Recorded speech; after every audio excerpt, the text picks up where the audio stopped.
Hello everybody, welcome back to another episode, guys. I cannot believe the week we've had, guys. Our president Donald Trump is finally re-elected. America is rejoicing, the patriots are celebrating, our longtime friends are cutting us off and calling us pieces of shit, garbage, families are being torn apart. It's a great week. It's been a great week for America, guys. And to put the cherry on top, the traitors in our country, they're in shock, okay? The legacy media is confused, they're dumbfounded because they don't understand how all these Hispanics, blacks, Muslims, gay people, women all voted for this white Nazi supremacist. And they're shocked because how could we vote for a convicted felon? And how dare we vote against a candidate that Hollywood told us to vote for?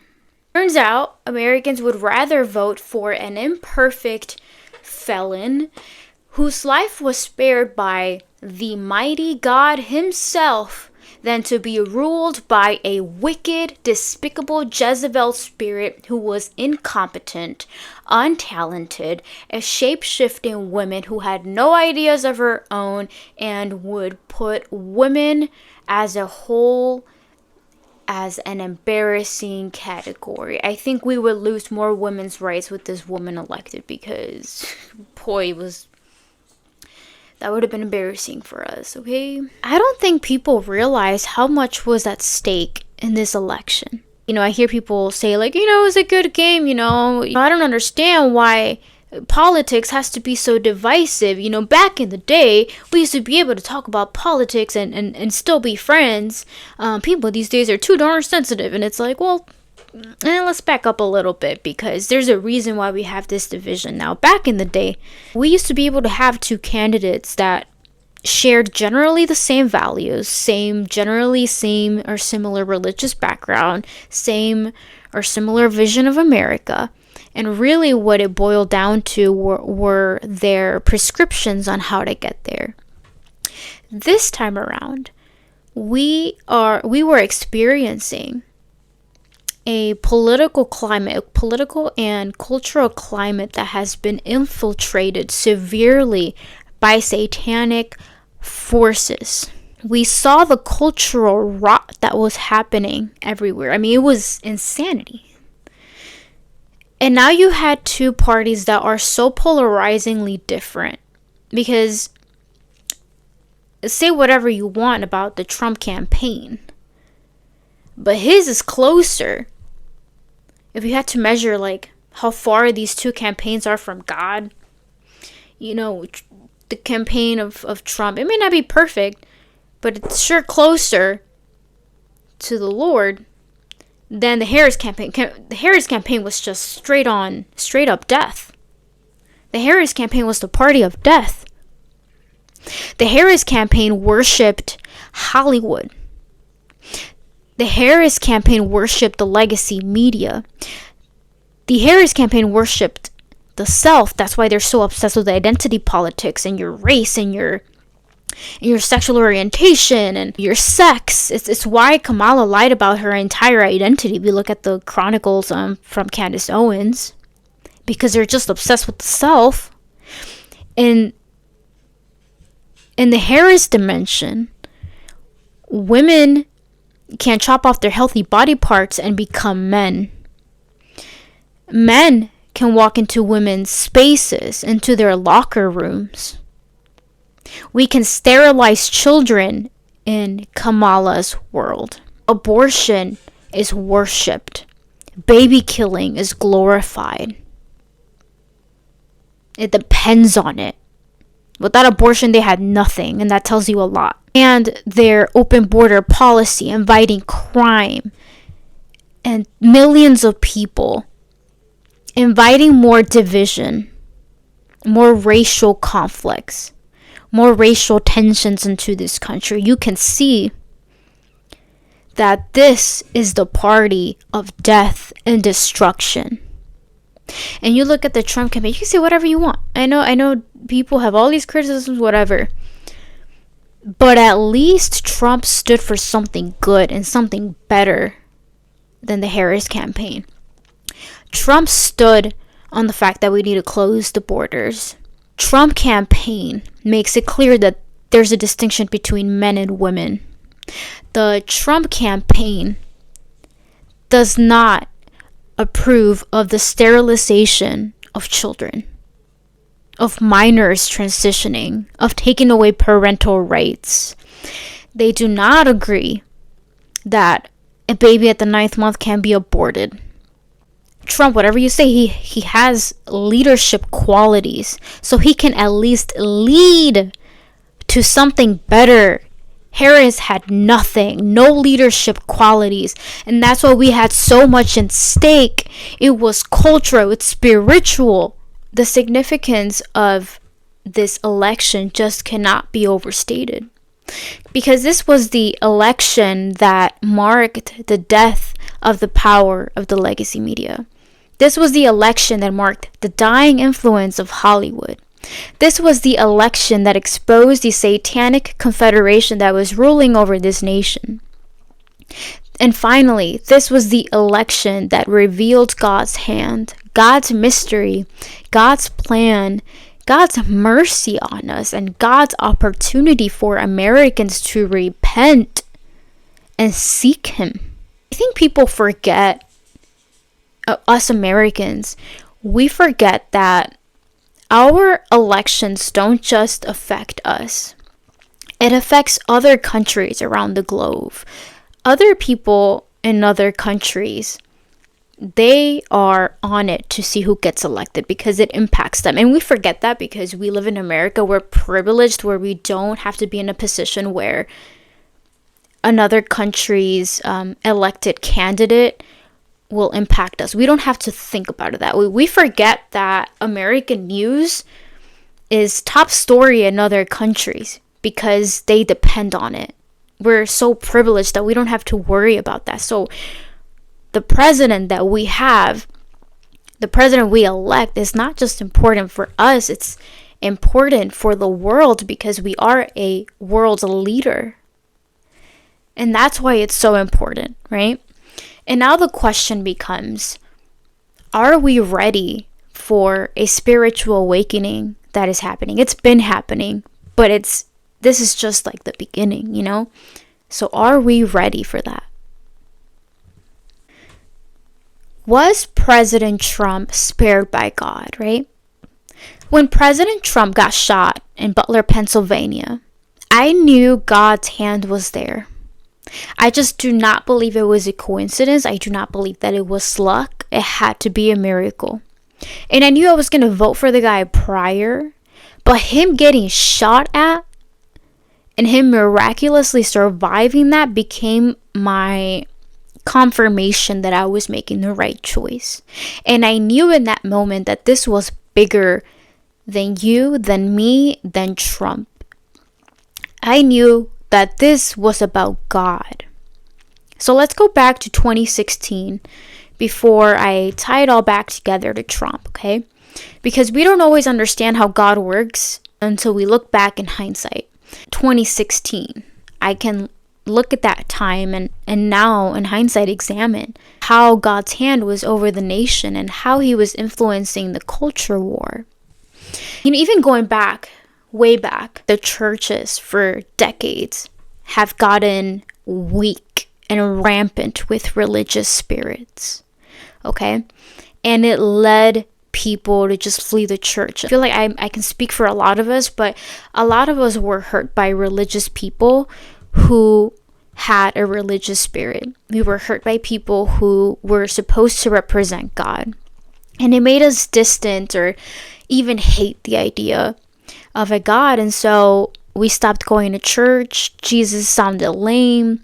I mean, I hear just so many stories of people just generally getting the ick when talking about or hearing about Jesus Christ because of their experiences with religious people. A lot of the Christians that I would meet are at best lukewarm. So Christianity was just never enticing. Christianity in the church in general was just not enticing because it never took any political stances either. The church was just weak and silent and full of cowards. Somewhere in 2016, I know it's much earlier than that, but I can remember that the conservative movement began to emerge around that time. In the beginning of the movement, it received massive resistance from the media, universities, etc. But nonetheless, political commentators and thought leaders at the time who went against the grain began to receive a silent but growing following, right? And I'm talking about figures like Ben Shapiro, Charlie Kirk, Candace Owens, Michael Knowles, Matt Walsh, Tim Cass, Jordan Peterson, and the list goes on, right? That began to emerge in the scene. I feel like what I'm saying will strongly resonate with so much of you. A lot of us became very fascinated with this emerging counterculture because it explained the things that the church failed to explain. It helped explain why so many people, including, myself and most likely you, why we were depressed, demoralized, addicted, lost in this victim mentality. It explained why society was just falling apart before our eyes. This conservative movement just really emphasized the importance of the family unit. Conservatism just had very different prescriptions that I was not told in school, that I was not told by all this left-wing propaganda that was being fed to me. But a lot of these podcasters, commentators, they didn't really talk about God too much despite having a religious background themselves, right? They strictly kept it cultural and political. They would say that the reason why is because they didn't want to alienate people, right? And I think that was the right take because I think it was the prescription that society needed at the time. We weren't ready for a high dosage of God, or it would result in the ick that we were trained to have because of the rampant spirit of religion that had been so rampant in the church. And our nation had just too much idolatry, sin, sickness, addictions, and above all, we were deceived, and our hearts were just too hardened to allow God into our lives collectively as a nation. And we had spiritual cataracts, so much blindness that we didn't know what a woman was. We blurred the lines between women and men so much that we worshipped Hollywood, abortion, identity politics, etc. I think because we were so far from God, the prescription we needed at the time was just a convincing argument that sparked interest. Michael Knowles or Matt Walsh, for example, they're both Catholics, and they would season their show with Catholic thought, here and there. And it's not that they shy away from it, it's just not their main theme of their show, but it began as someone who was a hardcore atheist. It began to soften my heart over time over the idea of God, right? Because had they just talked about God, I would have been like, turn this crap off, right? And instead, their subtle seasoning of the Lord was enough to soften the bitterness and image that I had of who I thought God was, right? It was just enough where I would look at them and be like, there's something to this God thing, And interestingly enough, I see so many comments on their channels from their followers saying, hey, you know what? You're the reason I turned to Christ. You're the reason I went back to the church. Like, wow, I never had things explained to me in this way. You're the reason I've turned against my atheist ways. Like, I hear so many testimonies, because these commentators, they don't talk the way these boring, lukewarm pastors or priests do in so many of these weak churches do. And that enticed so many of us, right? And if you went into this, I don't know what to call it, but just for a lack of a better term, if you went and took this, red pill, whatever you want to call it, and you went down this rabbit hole, you inevitably land upon the fact that the answer is God, right? You realize that a lot of these prescriptions for society are biblical, that it's God's order and design. And you realize that the only way to find the light is to seek God, because He is light. And you start to realize that the truth we see in the political world comes back to spiritual truths. You start to realize how the lies we've been fed in our society are actually anti-God. They're anti-biblical. I don't think that's a coincidence, right? And in hindsight, I just see how God has used imperfect but influential people to soften our hearts collectively. And I know for a fact that so many of us over the past couple of years have landed to Christ because we participated in this counterculture, and it inevitably led to God. And I've witnessed how God is calling marginalized people to His coalition. I really do believe that God is in the works of creating this coalition. He's distinguishing good from evil, His good people from those who are wicked. I feel like He's also calling people that thought or believed that God hated them because of what these religious spirits told them. And I'll give you a very specific example. Gay people. For so long, gay people have felt rejected by the church. And many of them reject religion because they were hurt, punished, disowned by religious people, I've heard really sad stories of people hitting their gay son with a Bible on the head, and it's just it breaks my heart, And their only community became the LGBT community. They were very loyal to that community. No amount of straight people could convince them to seek the Lord. So what does the Lord do? He presents darkness within so that homosexuals, transsexuals, by their own free will, decide, I need to find God, okay? Because the LGBT community became radicalized by satanic, anti-God agendas that included transing children who a lot of times would just grow up to be gay.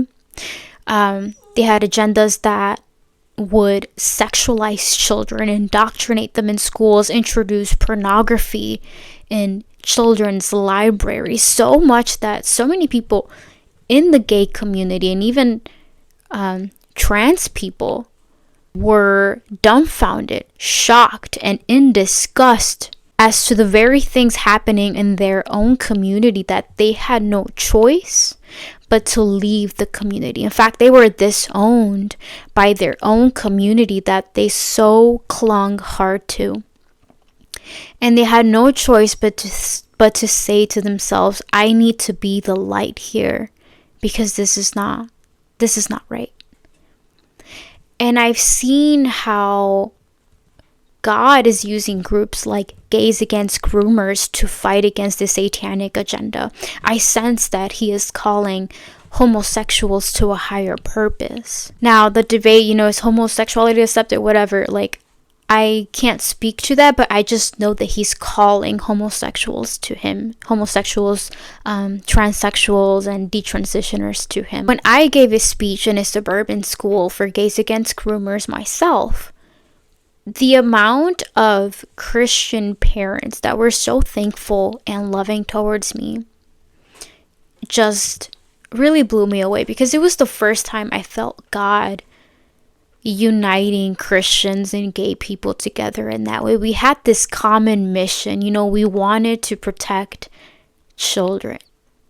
And I couldn't help but just sit there and thank God that He brought parents and, me being bisexual, so being part of this LGBTQ community, which I don't consider myself part of anymore. But I just remember being so thankful that he brought us to this common mission, which is protecting kids, and as a result, I've met so many homosexuals that became Christian because of the darkness they saw in their own community. They started questioning things.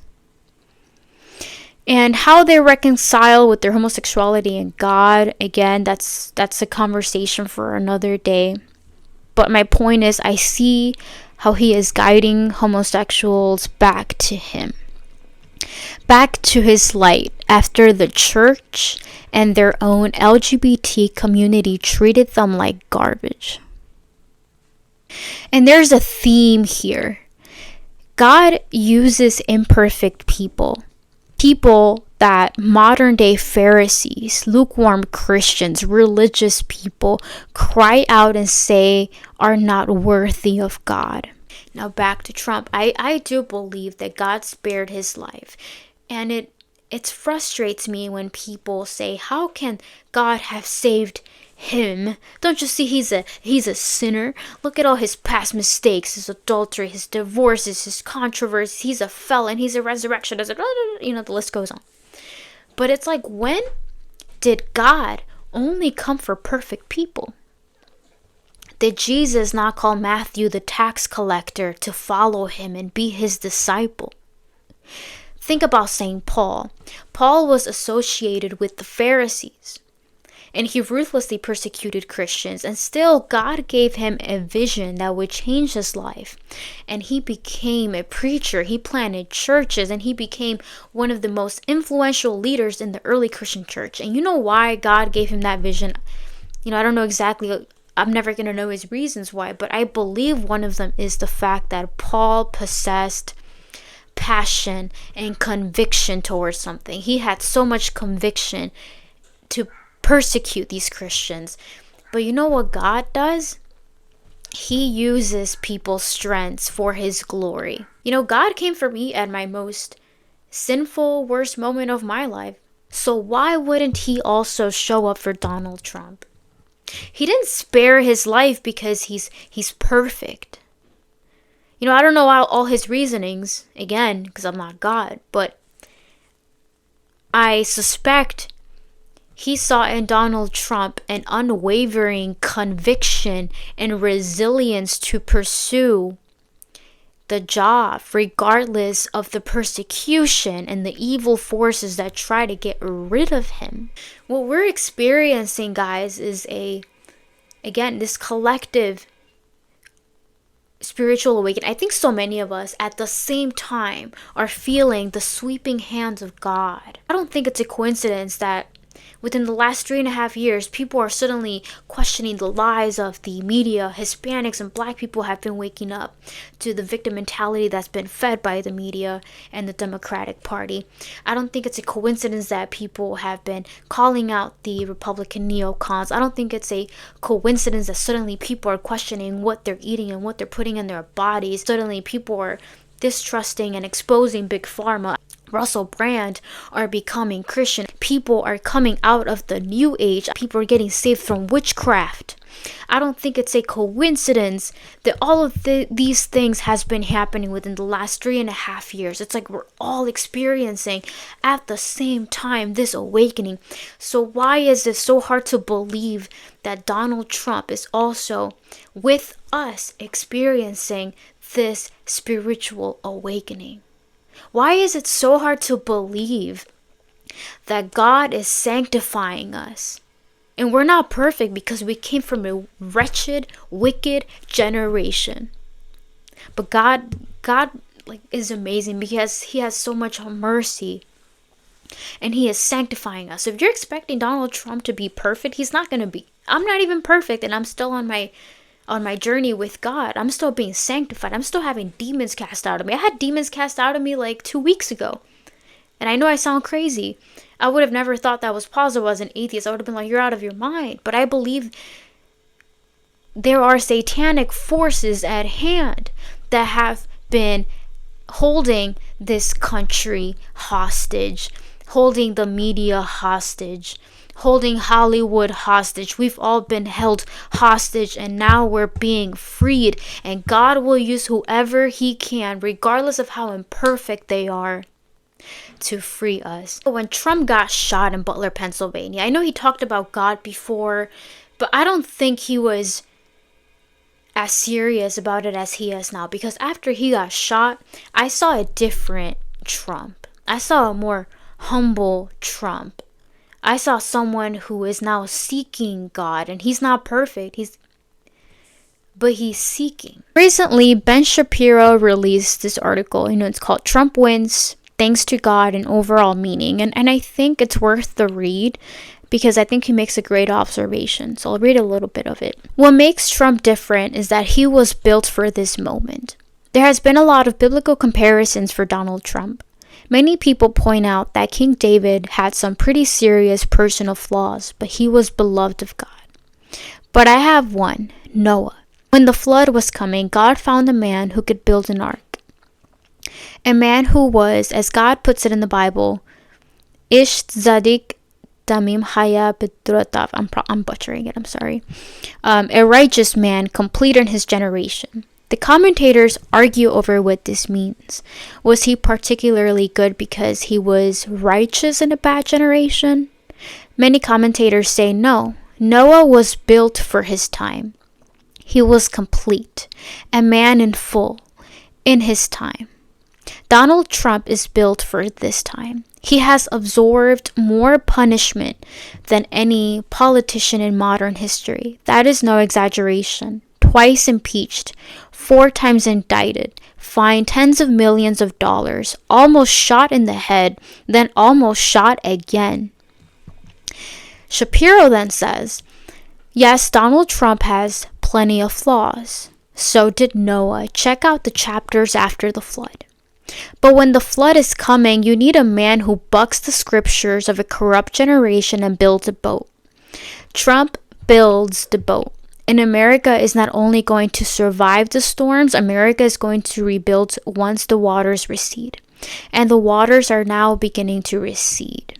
I thought this was a really great observation. I believe Trump was he has all the characteristics that made everything that he did possible. And therefore, I'm not surprised that God is willing to use this man regardless of his imperfections. Before the recent election, I came across a couple of articles of self-proclaimed witches on a Reddit group called Witches versus Patriarchy, who try to cast spells to jeopardize Trump, right? But their spells wouldn't work because they claimed he had some kind of divine protection. Quote, I hate to say this, but don't do magic against him. He has a form of protection surrounding him that feeds off of magic done against him. You will have better results if you focus your magic on helping his opponent or protecting yourself and others. I wish it would work to bind him or to do a freezer spell, but you will only be helping him.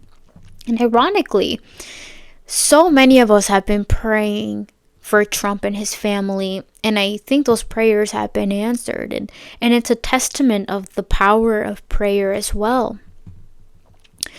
So then the question is, what is then God's plan with Trump? And I don't know, but I can tell you this. The Lord is tearing down idolatry. The Harris campaign wasn't just a story of a disastrous political failure. It was ultimately a spiritual failure. The Democratic Party thought the legacy media was the God of the American people, because for a long time we made the media our God, believing everything we were told by news anchors without question. We did everything they asked on command. The Harris campaign thought Hollywood was our God, because for so long it was.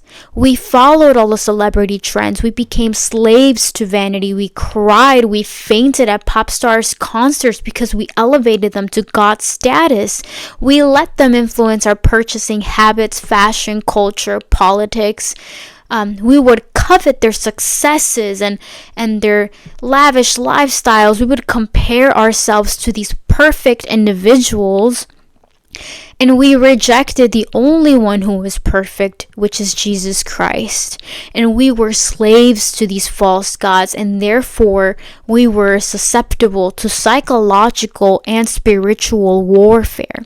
Just take a look at how the worship of these gods have destroyed our nation. That's why they weaponized the media in Hollywood to keep us in line. You know, Kamala, you saw her being endorsed by Taylor Swift, Jennifer Lopez, Cardi B, the Obamas, Eminem, Oprah, Beyonce. I mean, the list goes on. And none of it mattered, right? Because thanks to the grace of God and all the people who have been fighting under the protection of God, okay? So our idols are being torn down. And that is why I say this is so much bigger than Trump. And I love the guy. I have so much admiration for him. I think he's a true American icon. But I'm afraid that people will replace these false idols that we worshipped in the past and put him on a godly pedestal. But we have to remember he is not our savior. Only God is our savior.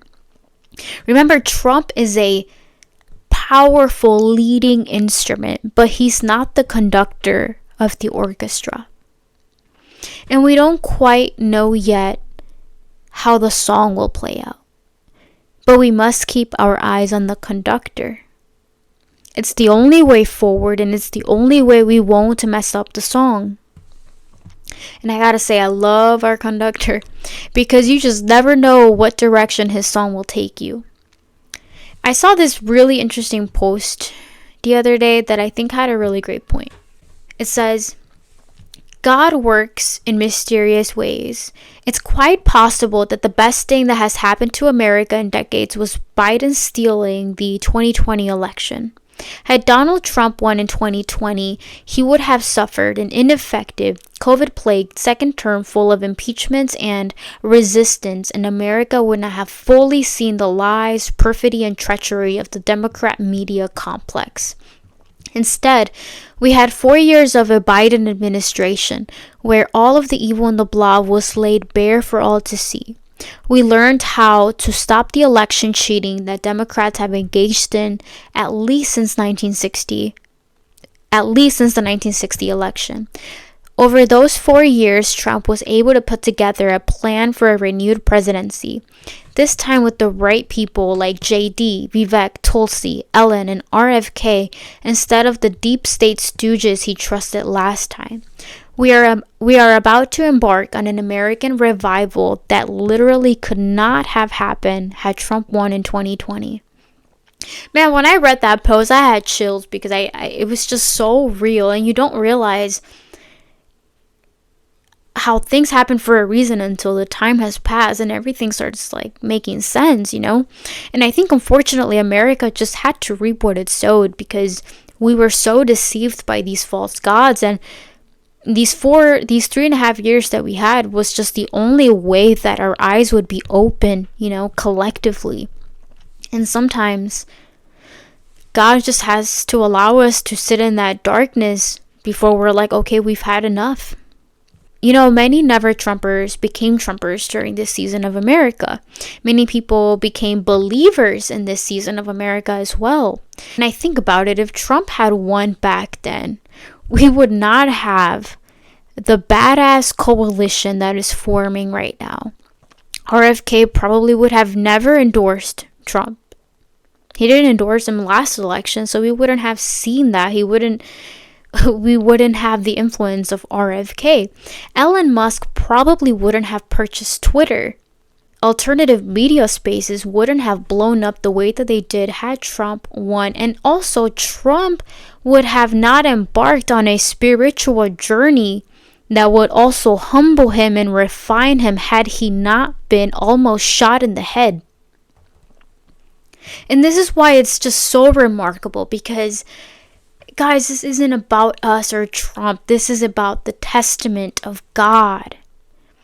It's the mighty sign that the Lord is still with us, even though we're not worthy, even though we've pushed him away, but he wants to be there.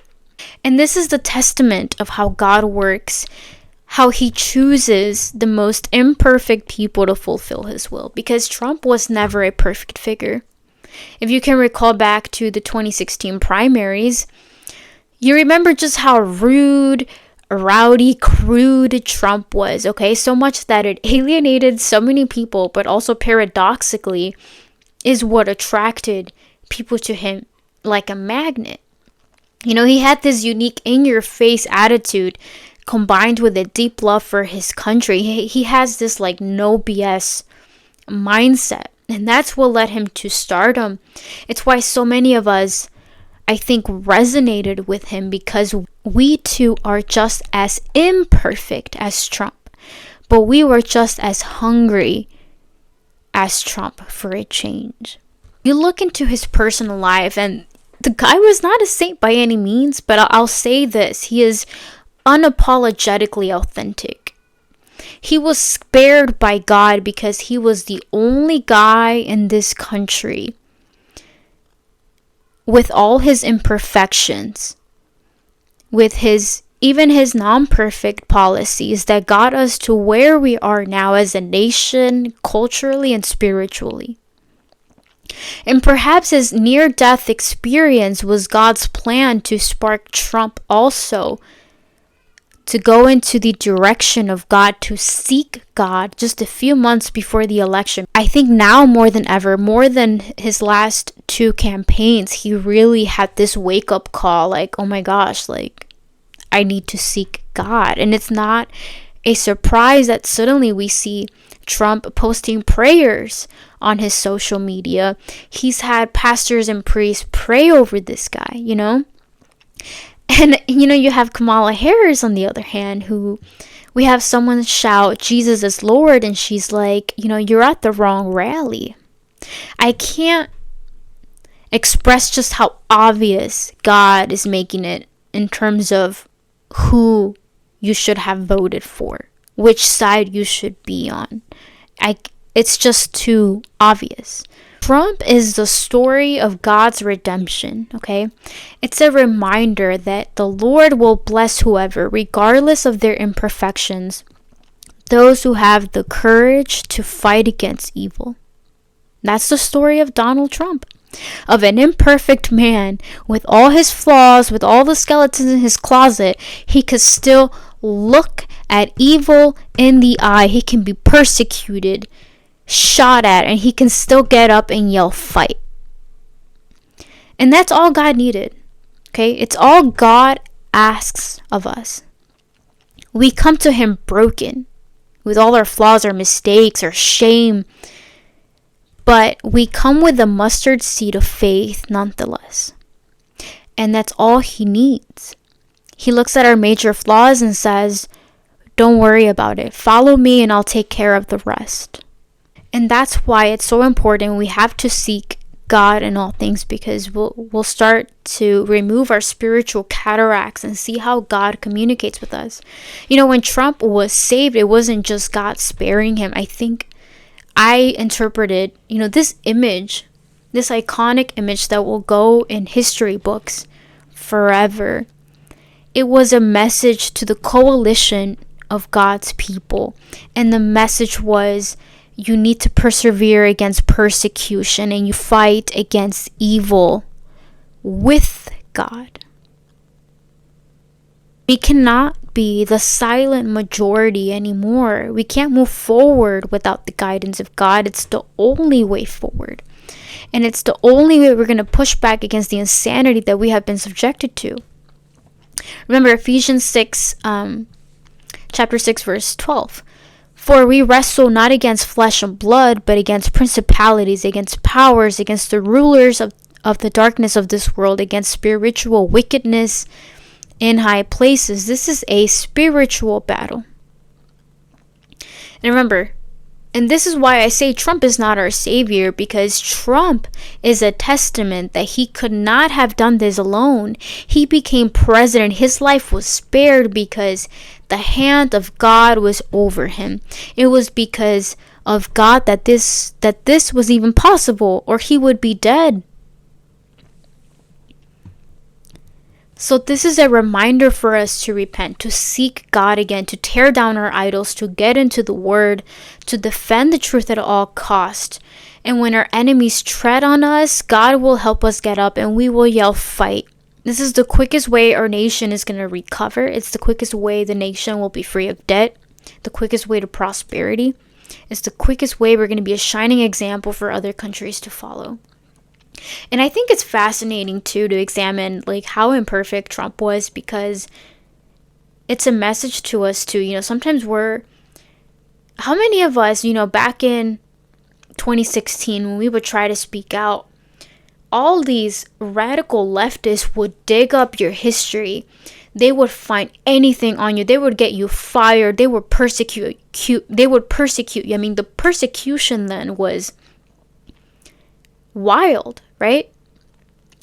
And you look at Trump, this guy, I mean, he had all his sins exposed, the things he has done.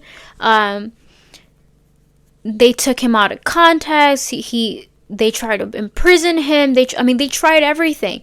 And he never stopped. So you can criticize the guy all you want. Oh, he's this, he's that. You wouldn't even handle half of what that man has been through. You would not handle. You get called a racist and you cave. And you're like, ugh, I'm not going to say anything anymore.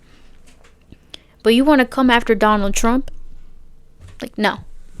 No one has the courage that Trump had to overcome what he did. Most people would have gave up a hell of a long time ago.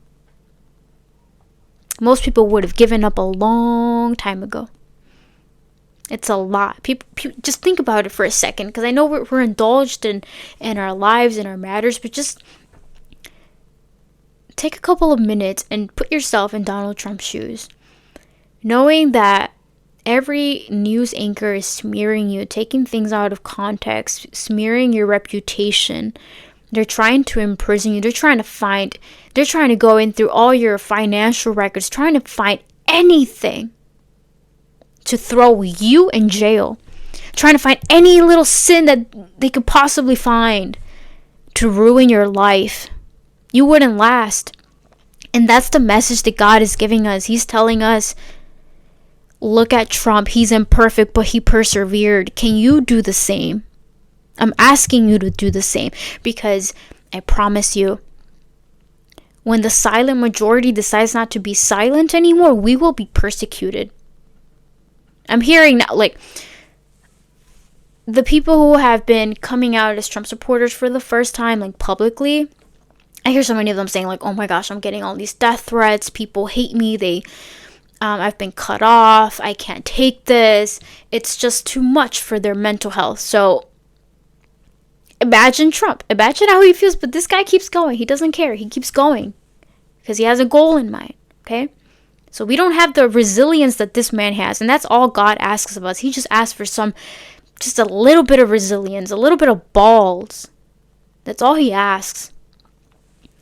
And we have, and I think when I look at that picture again, I feel like it's also a warning that when we stop being the silent majority, we will be persecuted. They will try to dig up online all of our past mistakes, our past posts, everything that we have done. Because you know why? Because remember, this is a spiritual battle.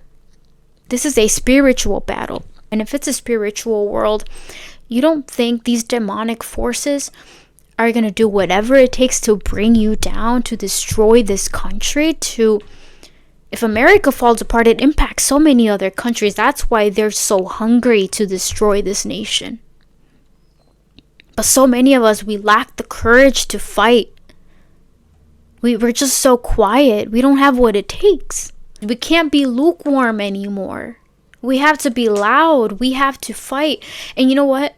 They're going to come after. If you get fired from your job, you know what? That just means you weren't meant to be there. You're meant to be somewhere else. Oh, your friends are cutting you off. Your whole circle cut you off. You didn't belong there to begin with. Those were not your people. And God will give you better. Because every time you start distancing yourself from sin, when you start removing wickedness, you know what God fills you with? He fills you with blessings. Which leads me to my next little segment. Because I have a lot of friends who they're like, dude, I don't know what to do. All these people are hating me. I hear stories of like families falling apart, of this dad telling his son, you vote for Trump and I'm gonna disown you, and crazy. Like, I feel so sorry, you know? As a veteran of hate, as a veteran of being disowned and expelled, I feel like I can offer some advice if this is your first time that you're dealing with the repercussion of voting for Trump and you know, being vocal about it, because I was disowned back in like 2016, okay? Because I was saying things when it was extremely unacceptable, and I got cut off by so many people. I had people blasting me online. I was called like horrible things. I hope you die. I hope. It was awful. So I do have some advice if you're dealing with that, because there were things that I did wrong that there are things that I have learned now that I wish I could have told myself this back in 2016, okay? So I'm going to share it with you guys. I'm going to share a little bit of wisdom. One of my first pieces of advice is take people off of the pedestal that you've put them on. People you respect, like a professor, you know, or a friend you really respect whose opinion, you know, they're educated, you just really look up to them, and they go very strongly against you. You really start to doubt yourself. Like, you could have all the facts and you could still doubt yourself because you're hearing this narrative from the people around you over and over and over, that you start to feel like you're going insane. And this happened to me a lot. Like, I would hear a professor who had a degree and was older than me, so I just assumed that they knew better, they were more wiser than me, and that they obviously knew better, you know, because they're a professor and they had this degree, and I didn't, you know, and I was younger, so what do I know, you know? But I'll tell you this, anyone from any age, from any position, doesn't matter who, no one is immune to propaganda. Propaganda is everywhere. Even the most smartest people you know can fall for misleading propaganda. So you have to knock these people off the pedestal. Stop assuming that because everyone is saying the same thing that there may be something wrong with you. In cases, you know, maybe it is you, but if you have the facts and they don't, and they're just kind of saying the same thing and the same, racist, homophobic, whatever, that's something there. And therefore, my advice is take people off the pedestal. And I wish I had done that, but because I didn't, it led me to a lot of self-doubt and a lot of second guessing and a lot of like, something's wrong with me. The second piece of advice that I'm going to give you, well, first of all, just know that people will cut you off. People that you never thought would cut you off, even like a best friend of many years, they will cut you off, and it's going to hurt like hell. It's going to make you feel horrible. It's going to make you second guess yourself. It's going to make you feel like maybe I made the wrong choice, and was it worth it? Was it worth doing this? Because now I'm losing people that I love. So my advice to that is just embrace it, because no journey that is good, that is worth pursuing, happens without any kind of sacrifice. So be ready for the sacrifices you have to make for the vision that you have for this country. You will lose many people. They will treat you like trash. They will turn your back on you, but also remember that that is a blessing. I'm telling you, when you start pursuing the light, it's going to throw off all the people who dwell in darkness still. They're going to want nothing to do with you. So let them. And years later, maybe months later, they'll realize they're wrong and they may come around. Some may be too proud to ever admit it. But let them go on their own journey, because we know the Kamala Harris reality and what that looks like. And if they keep following that, it's just going to lead to more self-destruction. And it's not your responsibility to save every single person. If they leave, let them leave. Which comes to my next piece of advice that I really wish I had done sooner, but I didn't. When everyone cuts you off, when everyone abandons you, do not isolate. Do not isolate. Seek community. Seek people who share the same values as you.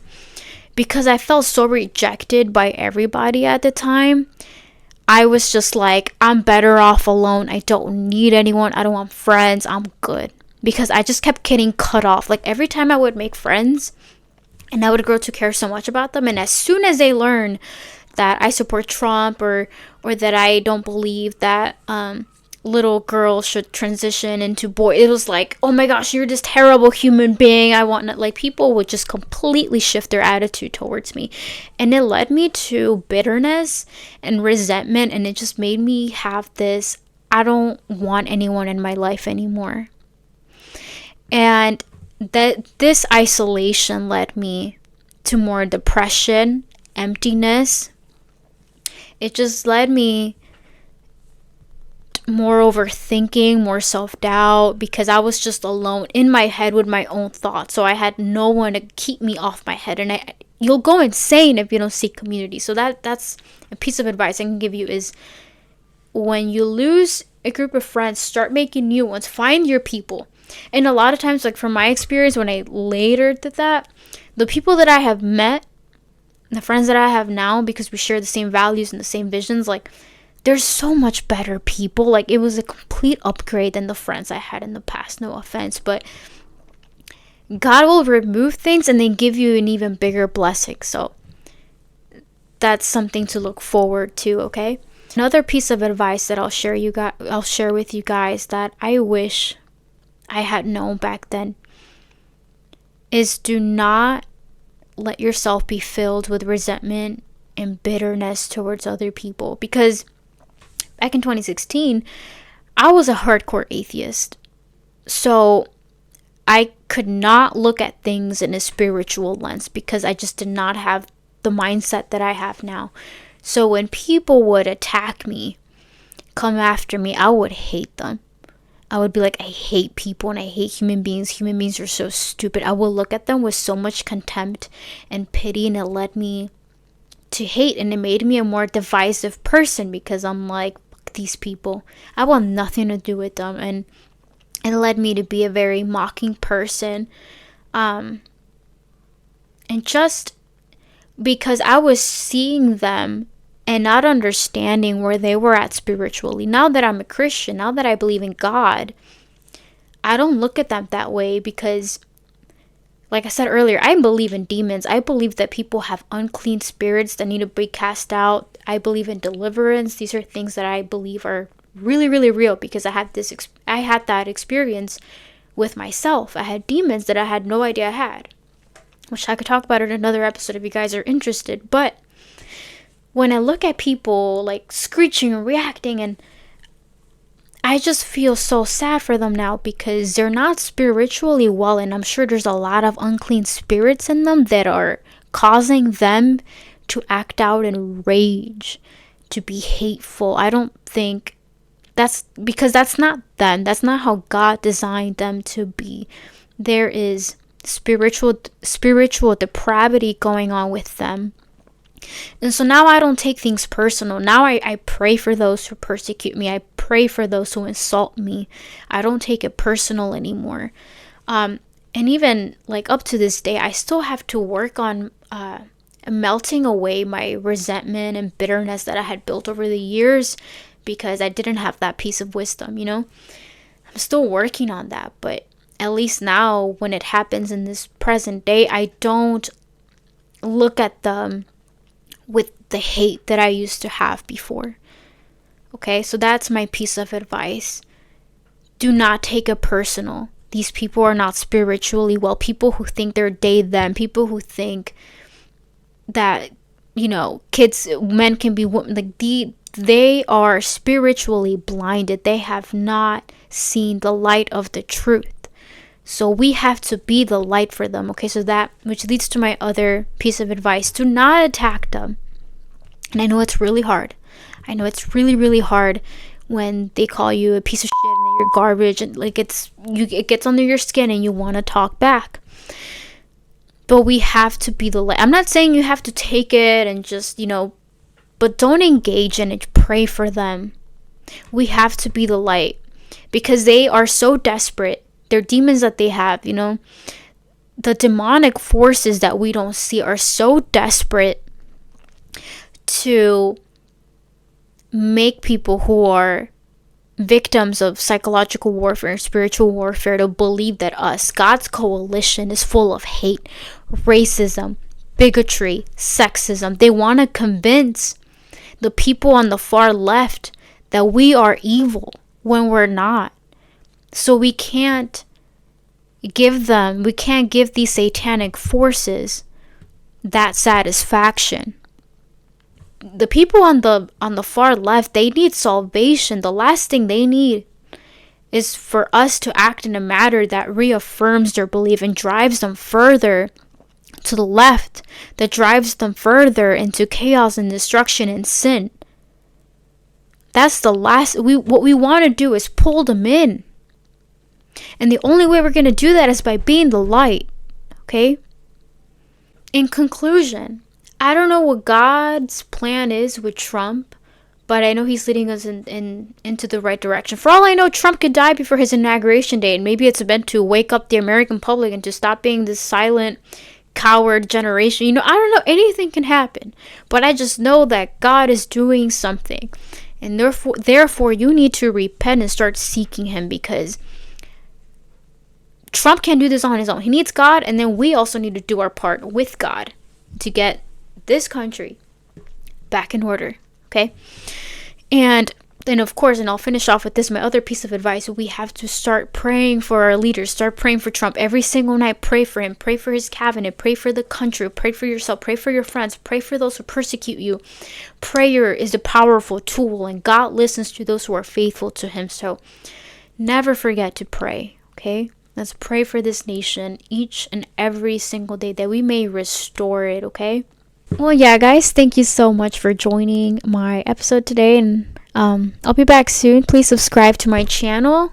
Drop a like, please. Give your comment. I love to hear what you think. And I'll see you guys soon.